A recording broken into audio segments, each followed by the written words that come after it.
Განაგრძოთ ბიზნეს კურიერს ამ თემას წინა გადაცემაშიც შევეხეთ, თუმცა მაყურებლის თხოვნით ისევ უბრუნდებით, სულ უფრო მეტ მათგანს დისკომფორტს უქმნის თბილისის მეტროებსა და ტროტუარებზე დაწყებული მშენებლობები. ის, რასაც ხელისუფლება ებრძოდა და აღკვეთა კიდეც და ახლა უკან ბრუნდება.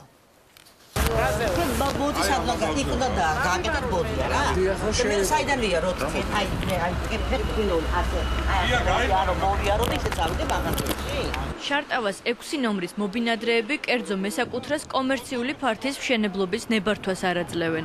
ადგილზე მობილიზებული მშენებლები სიტუაციის გარკვევას ელოდებიან.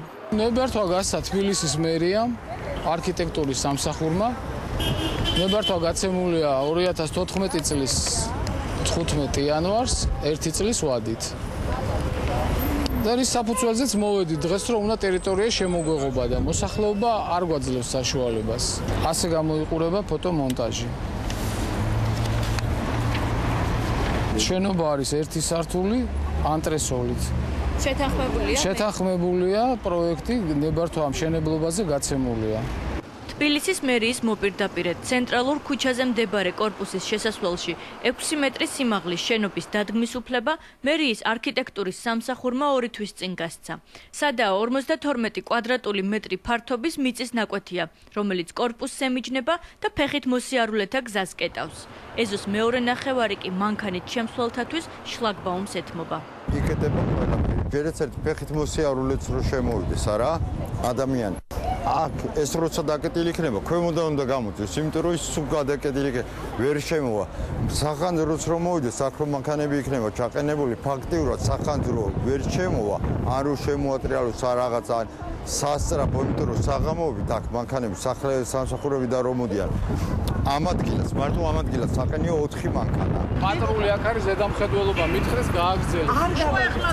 კორპუსის ეზო რომ 90-იან წლებში ერთ-ერთ მობინადრეზე იყო გასხვისებული, მეზობლებმა რამდენიმე წლის წინ შეიტყვეს. მერიაში გააპროტესტეს, რის შემდეგაც მიწის მესაკუთრის არც ერთი მოთხოვნა არ დაკმაყოფილდა. მაშინ მიზეზად დასახელდა, რომ ფართი სატრანსპორტო ზონაში მდებარეობდა და სამშენებლოდ შეზღუდულ მიწის ნაკვეთს წარმოადგენდა. დაახლოებით 1-3 გზიერ ვიცი, რომ შეიტანა პროექტი მერიაში და უარს ეუბნებოდნენ, რადგანაც ეს ფუნქციურად არ ჰქონდათ უფლება მათ რო აეშენებინათ. ეხლა უცებ რატომაღაც საკრებულოდან იმიდან მოიპოვეს, ეხლაც ვთვლი რომ მოიპოვეს ეს თაღლითურად და მოიპოვეს მშენებლობის უფლება. 2 კვირის წინ აქ დავინახე მშენებლები, რომ ამოთხრა უნდათ და ეს ასფალტი ძლივს მოვიძიეთ, ეს ასფალტი ძლივს გავაკეთეთ, ასფალტი და ასფალტის დანგრევა უნდათ. ამ იმას არ ვანგრევინებთ, ჩვენ და არც დავანგრევინებთ. შარტავას 6 ნომრის მობინადრეები მერიის გადაწყვეტილების გაპროტესტებას და საჭიროების შემთხვევაში სასამართლოში ჩივილსაც აპირებენ. მშენებლობა გაჩაღებული ომისგან დაანგრეულ ერახშიც, თუმცა არა ტროტუარებზე და ეკონომიკაზე ეს ისე მოქმედებს და ისეთ ბიძგს აძლევს, რომ რამდენიმე წლის წინ ნანგრევებში მცხოვრებთ, დღეს უკვე ფული აქვთ და როგორც ჩანს, საკმარისი, რომ ევროპაშიც დაისვენონ და იმოგზაურონ. დანიშნულების ადგილი ერაყია. ქართული ავიაკომპანია ქალაქ ერბილის მიმართულებით ფრენებს იწყებს. დღეს პირველი რეისია და ჩვენც ამ რეისის პირველი მგზავრები ვიქნებით. გამარჯობათ. ერაყელი ტურისტების საქართველოთი დაინტერესება. ასეთია Air Caucasus-ის გათვლა, რის საფუძველზეც რეგულარული რეისები პირველ ეტაპზე კვირაში 2-ჯერ, ხუთშაბათსა და პარასკევს შესრულდება. მაისიდან კი კიდევ 2 დაემატება. საქართველო ყველაზე უფრო სასურველი ქვეყანაა მოსანახულებლად. ერთი რომ ჩვენ ვართ მათთვის ძალიან მიმზიდველი ტურისტულად, ძალიან კარგი ჰავა, წყალი, თვითონ იცით ალბათ აზიის ქვეყნებში აკრძალულია ეს კაზინოები, ისეთი გართობა და პოულობენ თვითონ შაბათ-კვირას ჩამოდიან საქართველოში, ერთობიან და ჩამიდიან უკან. მე ქართული ავიაკომპანიის პარტნიორი ვარ ერაყის მხრიდან. ვიცი აქაურების დაინტერესება საქართველოთი დიდია და ჩვენი ერთობლივი პროექტიც ამის საფუძველზე შედგა. ერაყი წლების განმავლობაში მოწყვეტილი იყო გარესამყაროს. ბოლო პერიოდში ეს კავშირები აღდგა და ბევრ ადგილობრივ მოქალაქეს სურვილი აქვს მოინახულოს უცხო ქვეყნები. საქართველო ერთ-ერთია იმ რამდენიმე სახელმწიფოს შორის, სადაც ერაყელებს უვიზოდ მოგზაურობა შეუძლიათ, რამაც ორ ქვეყანას შორის ბიზნესთან ერთად ჩვეულებრივი ადამიანური ურთიერთობებიც ჩამოაყალიბა. მე სტუდენტი ვარ და საქართველოში ვსწავლობ. რამდენიმე დღით სამშობლოში მივემგზავრები. მინდა დღესასწაულის დღეები ჩემს ოჯახთან ერთად გავატარო და ახალი რეისი ძალიან მოსახერხებელია. ჩვენი ოჯახის ბიზნეს პარტნიორმა და მეგობარმა დაგვპატიჟა ერაყულ ახალ წელზე, ეგრეთ წოდებულ ამათ ახალ წელზე და მთელი ოჯახით მოვდივართ. გვაინტერესებს როგორი ახალი წელი აქვს, რა ტრადიციები აქვს და გაცნობის მიზნით. საათნახევრიანი ფრენის შემდეგ ადგილზე საღამო ხაზს ჩავედით. პირველი შთაბეჭდილება იმაზე რადიკალურად განსხვავებული აღმოჩნდა, ვიდრე ველოდით. საზეიმო განწყობა შორიდანვე იგრძნობოდა. ქალაქი ულამაზესი ფოიერვერკით დაგვხვდა.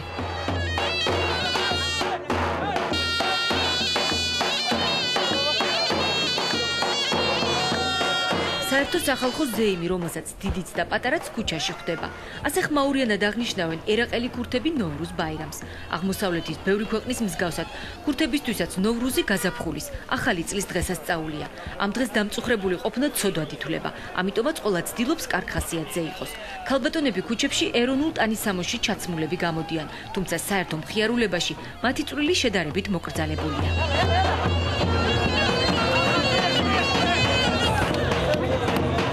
ერბილი ერაყის ქურთისტანის ავტონომიის დედაქალაქია. აღმოსავლური ქალაქებისათვის დამახასიათებელი ხმაურიანი ბაზრით და ტკბილეულით სავსე დახლებით.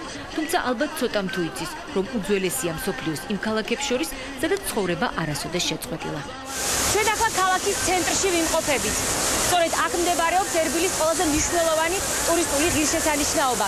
ეს ერბილის ციტადელია. ამ კედლებს მიღმა ძველი ქალაქია, რომელიც ჩვენ წელთაღრიცხვამდე 6000 წლის თარიღდება.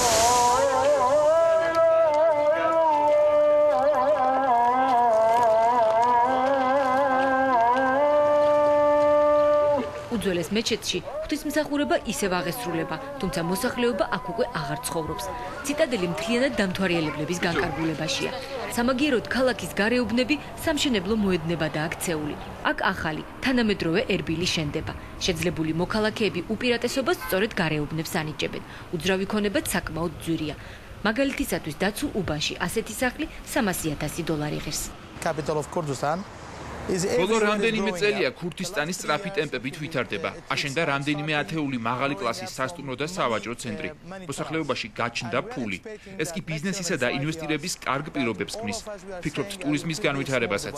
რა თქმა უნდა, კარგია რომ ჩვენი მოქალაქეები მოგზაურობენ სხვა ქვეყნებში, მაგრამ გვინდა ერაყიც ბევრმა მოინახულოს.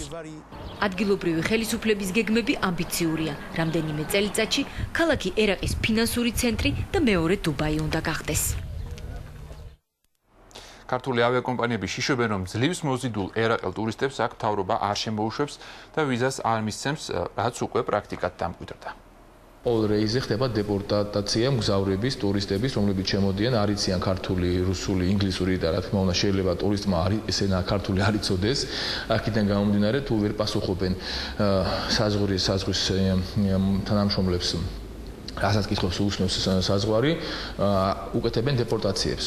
კარგი იქნება თუ გვეტყვიან ჩვენ გადავწენ ჩვენ ტურ ოპერატორებს საზღვარგარეთ, ვაცნობებთ თუ რა სტანდარტებია და რა წესები არის საქართველოში შემოსვლისთანავე, რომ წინასწარ მოხდეს ამ ტურისტების არ შემოყვანა ან რაღაცნაირად გაფილტრვა. დღესულ ეს იყო ბიზნეს კურიერი, ამ კვირაში ამით ასრულებს თქვენთვის მუშაობას, მომავალ შაბათამდე გემშვიდობებით. მანამდე კი შეგიძლიათ Facebook-ზე ჩვენს გვერდზე გვეპიროთ და თქვენთვის საინტერესო თემებზე თქვენი აზრი გაგვიზიაროთ. ნახვამდის.